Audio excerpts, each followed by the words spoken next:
अस्सलाम वालेकुम दोस्तों, द इंग्लिश लवर्स में हम आपको वेलकम करते हैं और आज हम पढ़ने जा रहे हैं इंग्लिश ग्रामर की स्ट्रक्चर नंबर 7 एग्जांपल्स के साथ। तो आइए चलते हैं अपने टॉपिक की तरफ।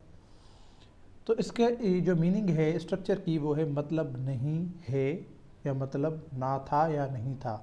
ये प्रेजेंट और पास्ट सेंस में है। अगर आप प्रेजेंट सेंस यूज़ करेंगे तो उसके लिए आपको डोंट का यूज़ करना पड़ेगा। अगर आप पास्ट में जुमला कर रहे हैं तो उसके लिए आपको डिडंट यूज़ करना पड़ेगा। तो यहाँ पे जैसे लिखा हुआ है सब्जेक्ट प्लस डोंट या didn't plus mean plus object, ये इसकी फॉर्मेशन है।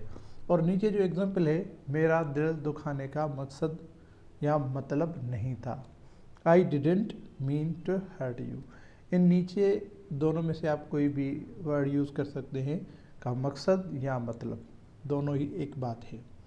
तो इसकी जो ट्रांसलेशन है, I didn't mean to hurt you. आइए मज़ीद समझने के लिए और एग्जांपल्स देखते हैं। जैसे मेरे तुमसे ये पूछने का मकसद नहीं है, तो यह है प्रेजेंट सेंस में, I don't mean to ask from you.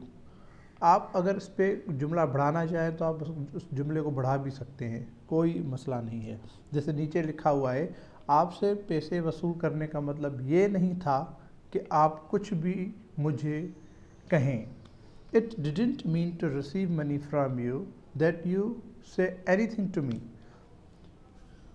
तो बिल्कुल ही सिंपल स्ट्रक्चर है, इस पर प्रैक्टिस करने की ज़रूरत है।